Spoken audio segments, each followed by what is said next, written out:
Vamos con noticias de último minuto en turno en vivo, el matinal del primer canal de streaming de Chile. Queremos ir rápidamente al norte de Sudamérica, porque ha pasado un hecho relevante que tenemos que darle la categoría de alerta. Terremoto 7.4 en Colombia. Me acompaña esta mañana Geraldine González para ver todas las informaciones. Vemos imágenes en pantalla. ¿Cómo estás, Geraldine? Hola, muy preocupada por nuestros amigos colombianos y colombianas que por supuesto también deben estar viendo turno en vivo, porque esta mañana un fuerte sismo sacudió al país vecino Colombia. El Servicio Geológico Colombiano elevó posteriormente la magnitud hasta 7.4 y situó el epicentro en San José del Palmar, en el departamento del Chocó. El movimiento se sintió en ciudades como Cali, Pereira, Manizales, Armenia, Medellín, Bogotá, y ya hay reportes de daños estructurales, como estamos observando ahí en pantalla. Qué increíble, importantes en distintos puntos del país, Seba. Sí, pido cambio de música, pido música de alerta para darle la categoría. Vemos las imágenes que son impactantes, vemos como un edificio ahí empieza a ceder la estructura. Muy relevante lo que está pasando a propósito de lo que ha pasado a nivel político. El día viernes asumió definitivamente la presidencia de la República el presidente de la Espriela. Hasta ahora hay un muerto confirmado. Esto pasó, reiteramos, 7:34 hora de Colombia, 8:34 hora de Chile. 10 heridos, un muerto, un desaparecido, entiendo también, ¿no? Hasta 3 heridos, 10 desaparecidos y una persona fallecida hasta el momento. Nos acompaña también esta mañana Rafael Cavada, que va a estar los lunes con nosotros para analizar esto que está pasando y mucho más. Hola, Rafa, ¿cómo estás? Muy bien, ¿cómo estás tú? Estaba mirando Bien, la imagen del edificio ese que se empieza a tambalear, lo ves, y se fractura por la mitad. Curiosamente, recuerdo hace 30 años casi 30 años me tocó viajar a Armenia, al terremoto de Armenia en Colombia. Y una de las características, y lo conversamos a propósito de Venezuela, es que el suelo es de sedimento, no es rocoso, por lo menos en la ciudad de Armenia. Todo esto es el eje cafetalero en todo caso. Y la ciudad, el suelo se licuefacciona. Se vuelve como, ¿viste cuando tú pones un cerro de harina y le pegas por el lado y empieza a ser así? Es exactamente lo mismo. Y eso es lo que explica cosas como ese edificio que se está yendo de lado. Aparte de la imagen de la catedral que sale, no sé si la has visto, que está la nave central y una de las torres laterales completamente destruida. Yo estaba viendo las transmisiones en vivo. Mucho estupor, mucho horror. Si en Armenia hubo 1000 muertos, imagínate cuánto va a estar. El de Armenia fue de 6,2, este es de 7,4. Los grados de un terremoto no aumentan de manera lineal, no es una curva recta. Una curva recta es un oxímoron, pero en realidad el eje XY no va en línea recta, sino que es exponencial. Cada grado es como 6 veces mayor que el anterior. Entonces, el nivel de destrucción que va a haber acá recién ha transcurrido una hora. Yo no recuerdo terremotos de esta magnitud hasta el de Armenia. Entonces, los chilenos sabemos, por experiencia, de que todos los reportes se van demorando, que todos los reportes son lentos, de que ahí está como cae la nave de la iglesia. Uy, sí. Todo esto hay que estar monitoreándolo. Recién veía declaraciones de alguien del gobierno, no alcancé a identificar quién era, que decía que están levantando información con diferentes organizaciones, pero esto va a ser de miles. Y es lo lógico y lo clásico en esta ocasión. Además, estaba conversando con una persona que tiene su familia en Colombia, que tiene este sistema de cámaras instalados. Y le tocó ver cómo su casa se empezó a sacudir entera, y ahora está llamando sin lograr comunicación a ver cómo está su familia.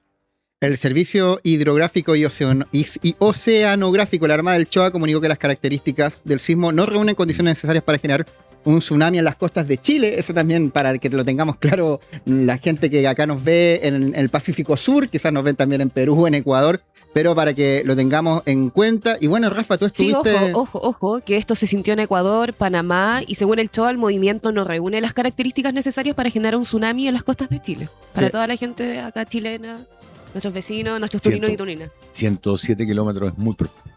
Sí, Rafa, tú estuviste hace no tanto, ¿cuánto habrá sido? ¿Un mes, 2 meses, un mes y medio en Venezuela? Y ahora ver este desastre en el país vecino justamente de donde te tocó ir, es doloroso, es impactante para el pueblo, el gran pueblo sudamericano. Lo que pasa, es difícil comparar con Chile porque nosotros tenemos un tipo de construcción totalmente diferente. totalmente diferente. Las normas de construcción de Chile son muy exigentes, y en otros países uno ve las construcciones y, habiéndome criado en un ambiente ligado a este tipo de cosas, uno mira cuando hacen la enfierradura, que es como el esqueleto de metal donde va sujeto el concreto, lo hacen con metales de un diámetro mucho menor al que usamos en Chile. Nosotros en Chile encadenamos, le llaman así, con fierros de media pulgada, 3/4 pulgada, allá con fierritos de 10 centímetros, y ponen bloques. Y los bloques son, a ver, un rectángulo, no, un cubo, no, 2 cubos así de hormigón con hoyos, que está hecho más que nada para aislación térmica. Tú tienes cemento, pero tienes aire al medio. Y esa pieza es estructuralmente muy débil en un país como Chile.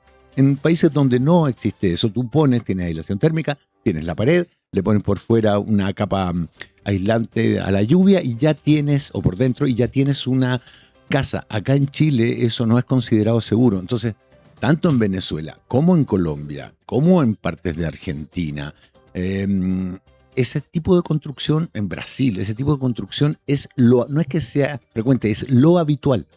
Entonces, cuando tú ves ese edificio que se empieza a quebrar, es porque, mira, y sabes que no tiene la resistencia estructural que tiene en Chile. Creo que lo comentamos acá a propósito de Venezuela, pero en Chile las paredes son parte de la estructura, del esqueleto, digámoslo así, porque son hechas de hormigón.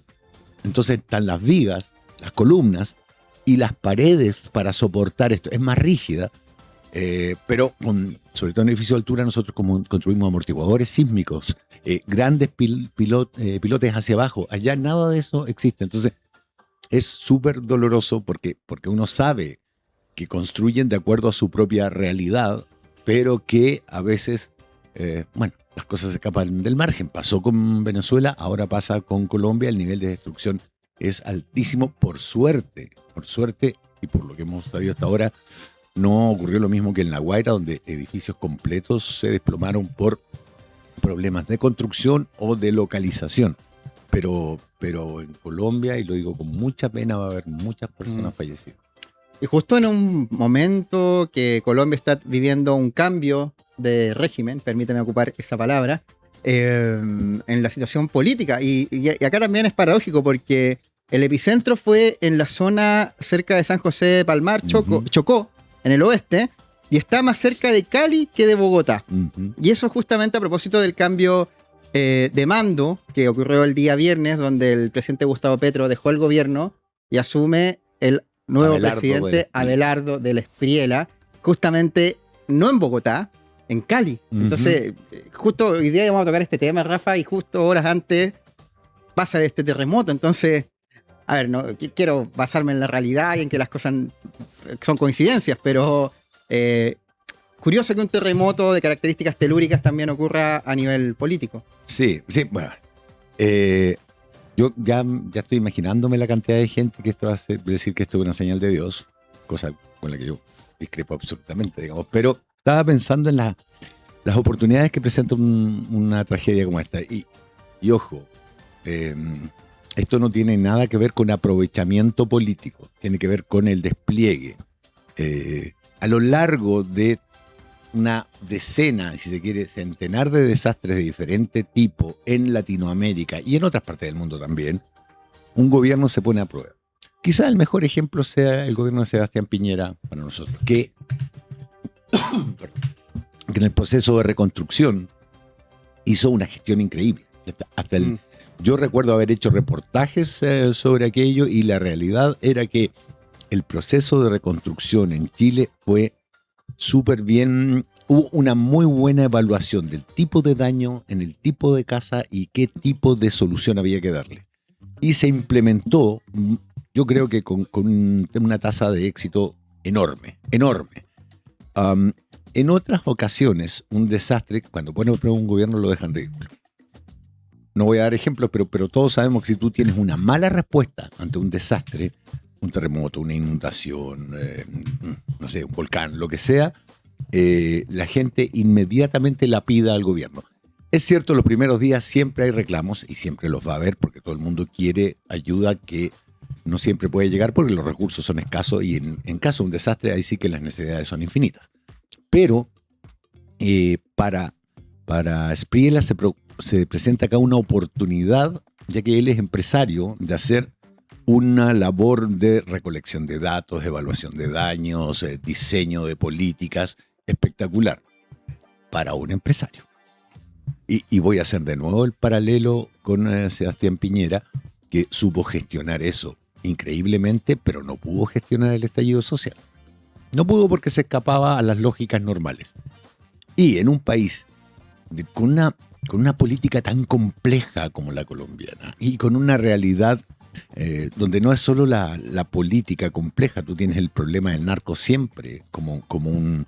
Recordemos que la FARC terminó siendo un narcomovimiento en algunas partes y que las Autodefensas Unidas, las Autodefensas Unidas de Colombia también se lucraban y después el ELN también lucraba con esto. Entonces, el problema de congeniar un sistema político, social, con movimientos guerrilleros desmovilizados, requiere de un tacto político que también va a poner a prueba a De la Espriella.